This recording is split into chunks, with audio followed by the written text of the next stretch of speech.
Hello friends, this is Gaurav Lath your big bull coach. So जारी रखते हैं हमारा डेली सीरीज़, आपका मार्केट का डेली डोज आज के लिए, यानी 16 जून 2026 के लिए, that is the 16 June 2026 Tuesday.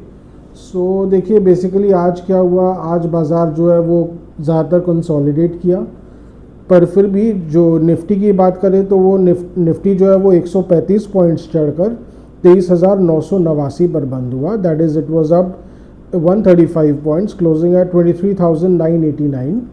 And वही बैंक निफ्टी की बात करें तो वो 98 पॉइंट्स चढ़कर यानी 57,257 पर बंद हुआ। That is it was up 98 points, closing at 57,297। तो देखिए बाज़ार खुला आज एकदम ऑलमोस्ट म्यूटेड सा ही था, हल्की फुल्की तेज़ी के साथ था, बट 50 से 70 पॉइंट्स की तेज़ी गिफ्ट निफ्टी इंडिकेट कर रहा था, तो वैसा ही निफ्टी खुला। पर कहीं ना कहीं देखिए रेंज बाउंड मूवमेंट था बाकी का पूरा दिन। निफ्टी एक बार गिर के वापस एक बार तो इनफैक्ट 24,000 तक गया भी था, बट अगेन उसको वहाँ से बोलते ना ऑलमोस्ट 24,000 तक फ्यूचर में तो आ गया था, पर 23,980 के पास से उसको घूमना पड़ा। फिर 23,900 के पास सपोर्ट मिला निफ्टी को, तो मोर और लेस 100 पॉइंट्स के रेंज में निफ्टी कंसोलिडेट करता रहा। एक बार के लिए तो लग रहा था क्या पता कंसोलिडेट करके थक जाएगा और वापस नीचे आ जाएगा, बट लास्ट में कहीं ना कहीं निफ्टी जो है वो वापस फिर जो गेन किया तो ऑलमोस्ट 24,000 के पास ही बंद हुआ। सो आज भी बेसिकली आज मेन प्रॉब्लम ये था कि मेटल्स व मेजर ड्रैगर्स। अगर आप हिंडाल्को देखें तो वो 3% नीचे बंद हुआ, टाटा स्टील थोड़ा नीचे था। तो मेटल्स में ग्लोबली थोड़ी करेक्शन आई है। एल्युमिनियम में आप अगर एलएमई एल्युमिनियम है वो कल ही 4% नीचे था, सो उसका भी कुछ तो देखिए असर था ही, नो डाउट। तो और उसके अलावा स्टील में थोड़ी सी अभी वीकनेस चल रही है, पर मुझे जहाँ तक लगता है ये दौर अभी टेम्पररी है। अनलेस कोई बहुत ड्रास्टिक करेक्शन देखा जाए मेटल्स में, एलएमई मेटल्स में, तब तक तो देखिए अभी मेटल स्टॉक्स जो है वो ठीक ठाक रहेंगे। हो सकता है आपका, अब जैसे हिंडाल्को की बात करें तो वो एक इंटरिम करेक्शन फेज में चल रहा है, हो सकता है इसके कारण ये स्टॉक वर्स्ट केस में 900 रुपये तक जाएगा, पर उसके नीचे मुझे तो नहीं लगता है पर्सनली, बिकॉज अभी ये एक मेजर लॉन्ग टर्म ट्रेंड में चल रहा है। उसके अलावा अभी आने वाले टाइम में चूँकि प्राइसेस बहुत अच्छे रहेंगे तो हिंडाल्को के प्रॉफिट्स में अभी अच्छा रुझान रहेगा। हालांकि इनका जो लास्ट ईयर का प्रॉफिट था थोड़ा सा देखिए ख़राब रहा, बिकॉज आप जानते हैं उनके नोवेलिस के प्लांट में आग लग गया था, तो उसका जो डैमेजेस था। But overall the outlook remains very very strong, तो Hindalco should continue to do well.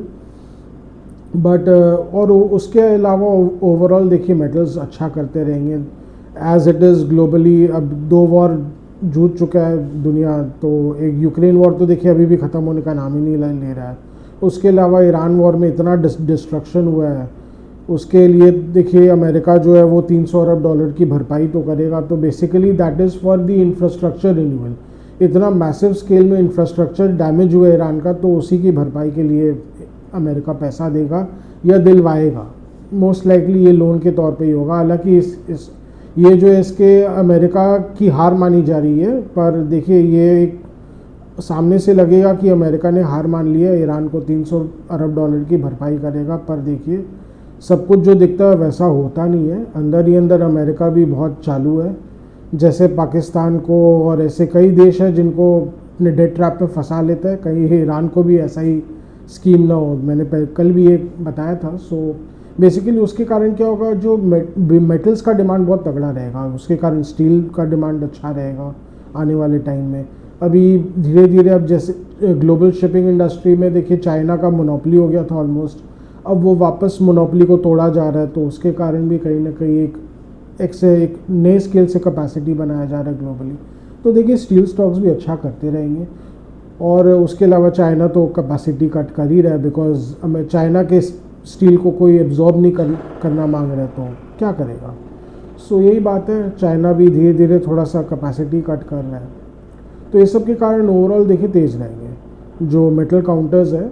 Unless कोई मेजर करेक्शन आ जाए तो देखिए आउटलुक चेंज हो सकता है। बट उसके अलावा अगर बाकी का मार्केट की बात करें तो आज ओल्ड इकोनॉमी स्टॉक्स में ले वाली थी। रिलायंस इंडस्ट्रीज़ में फाइनली आज कई दिन बाद ले वाली आई, which was again very encouraging. Stock जो है 1400 के ऊपर गया। सो उसमें अच्छी लेवाली आई। उसके अलावा बाकी ओल्ड इकोनॉमी स्टॉक्स में देखें तो टाइटन कंपनी में लेवाली थी, NBFC सेक्टर में बजाज ट्विंस में आज लेवाली थी। टाइटन कंपनी तो इनफैक्ट बात करें तो 4300 के ऊपर चला गया और ये स्टॉक जो है अपने लास्ट जो हाई है आपका उसके ऊपर चल गया है and technically it is looking very very strong. Personally मुझे तो अभी टेक्निकली बहुत स्ट्रॉन्ग लग रहा है और अगर इसमें और बाइंग आती है तो I will not be surprise ये स्टॉक अगर 4800 के लेवल्स भी चला जाए। हालांकि एक डिस्क्लेमर दे दूँ, कोई ट्रेडिंग कॉल नहीं है, जस्ट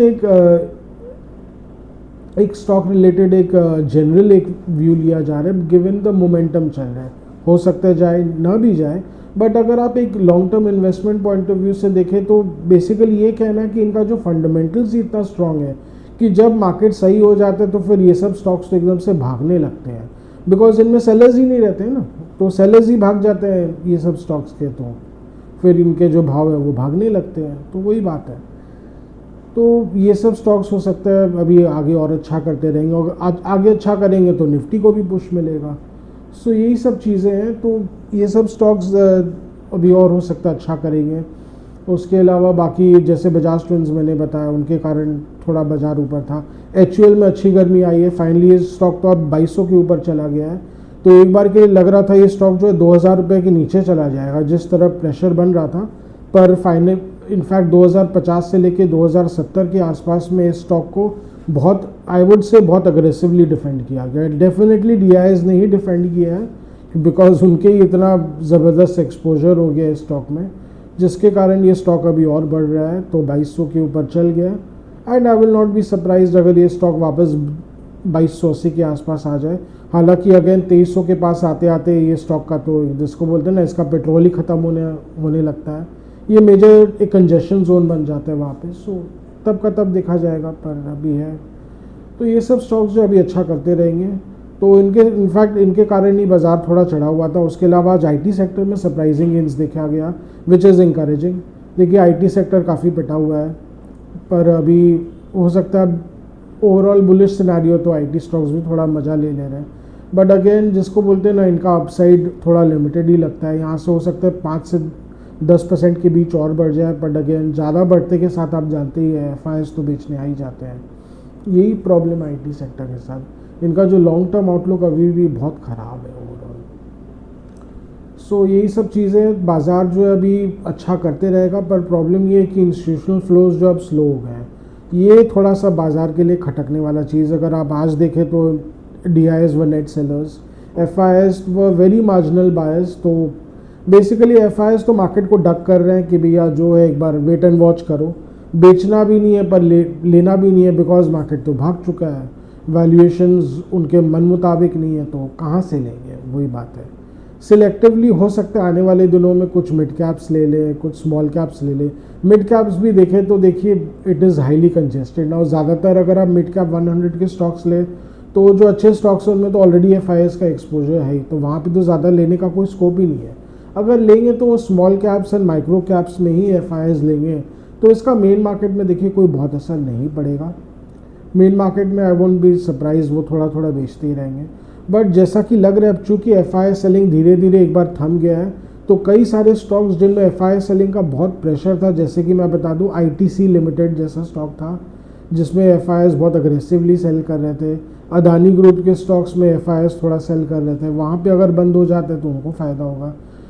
ITC में चूँकि अब लग रहा है कि FI सेलिंग थोड़ा थम गया या हो सकता है बंद ही हो गया हो, तो आई वोंट बी सरप्राइज ये स्टॉक अगर वापस 300 के ऊपर चला जाए।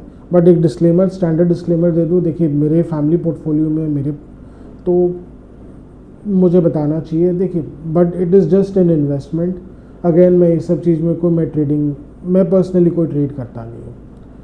सो यही सब चीज़ें जो बाज़ार को थोड़ा हो सकता है अभी तेज़ रखेंगी, बट अगेन प्रॉब्लम ये आ जाता है कि निफ्टी को हो सकता है 24,200-250 के आसपास थोड़ा कंजेशन का सामना करना पड़ सकता है, बिकॉज आप देख ही रहे इंस्टीट्यूशनल फ्लोज थोड़े थम गए हैं।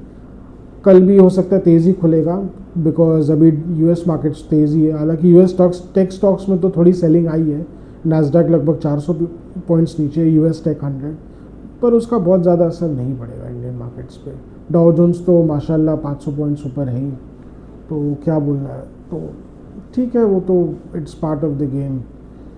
तो ओवरऑल देखिए सिनारियो अच्छा है, पर प्रॉब्लम ये जैसे मैंने कहा एफआई अगर इंस्टीट्यूशनल फ्लो ख़राब हो जाता है यहाँ से, तब तो देखिए डाउनसाइड प्रेशर भी बन सकता है। अगर निफ्टी पहले भी ऐसा हो चुका है कि 24,000 के ऊपर चलते चलते फिर निफ्टी एकदम से खिसक गया, अगर ऐसा होता है तो अगेन निफ्टी पे प्रेशर आएगा 24,800 तक खिसकने का, because of lack of institutional buying. देखिए इक्का दुक्का HNIs की तरफ से लेवाली आ जाती है, पर वो मार्केट के लिए कुछ गेम चेंजर साबित नहीं होता है। मेन जो इंस्टीट्यूशनल बाइंग ही मार्केट को ऊपर लेके जाता है, ये फैक्ट है। और अगर निफ्टी को यहाँ से और आगे बढ़ना है, ब्रॉडर मार्केट यानी mid caps and small caps को भी अब और आगे बढ़ना रहेगा, तो देखिए इंस्टीट्यूशनल बाइंग आना ही पड़ेगा। हाँ, ये बात अलग है कि अगर मार्केट अभी थोड़ा अच्छा करते रहेगा, ग्लोबल सिचुएशन भी ठीक ठाक रहेगा, फिर से कोई मेजर फ्लेयर अप नहीं होता है, तो फिर देखिए मुझे जहाँ तक लगता है म्यूचुअल फंड फ्लोज वापस आ जाएंगे। जो SIP फ्लोज जो धीरे धीरे कमने लग गए थे, वो भी हो सकता है वापस आ जाएंगे। अगर SIP फ्लोज वापस मार्केट में आने लगते हैं, नए SIPs आने लगते हैं, तब तो फिर क्या ही बोलना, फिर तो मार्केट के लिए फिर बहुत ही म्यूचुअल फंड्स को बाइंग करना पड़ेगा।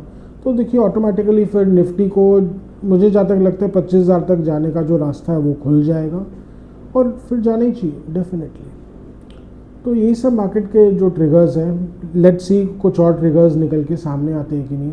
अभी हो सकते हैं ज़्यादातर प्लेयर्स अभी वेट एंड वॉच मूड में है, वो वेट करेंगे कुछ ट्रिगर्स आए, कुछ और आए। हालांकि अभी टाइम लगेगा देखिए, बिकॉज रिजल्ट सीज़न तो बहुत पहले ही चला गया, तो अभी जून एंड तक देखिए मार्केट ज़्यादातर कंसोलिडेट ही करेगा। बट हाँ, with a bullish bias, no doubt, there is no doubt about it. मुझे नहीं लगता है कि निफ्टी एकदम से ड्रास्टिकली करेक्ट कर जाएगा अब यहाँ से, बिकॉज ऐसा कोई रीज़न नहीं है। नीचे काफ़ी अगर आप देखें तो 23,000 के आसपास निफ्टी काफ़ी समय बिता चुका है। वर्स्ट केस सिनारियो में निफ्टी 22,100 के लेवल्स तक गया था, तो वहाँ पे काफ़ी बाइंग हो चुकी है, काफ़ी सेलिंग एब्जॉर्ब हो चुका है। तो अब एकदम से वापस जाने का तो कोई औचित्य नहीं बनता है फिलहाल के लिए, unless there is lot of bad news in the market. तो वही चीज़ है। ऑयल प्राइसेस भी आप देखिए और लगातार करेक्ट कर रहे हैं। इनफैक्ट एक बार $80 के एकदम फर्मली नीचे ब्रेंट क्रूड आ जाएगा तो इंडिया के लिए बहुत ही अच्छा है। तो यही बात है, यही सब ट्रिगर्स है। सो आज का हमारा डेली व्लॉग यहीं तक रखते हैं। आशा करें कि आपको हमारी डेली व्लॉग्स अच्छी लग रही हो। Do like, share and subscribe to our channel to hit the bell icon for regular update on our videos. अगर आपको कुछ स्टॉक स्पेसिफिक जानना हो, मार्केट के बारे में कुछ जानना हो, या कुछ सेक्टर स्पेसिफिक जानना हो, तो please write in a comment section, will get back to help you in any way possible as much as possible. And आपको कोई कमेंट्स या सजेशंस देना हो तो please freely give it. So आज के लिए थैंक यू।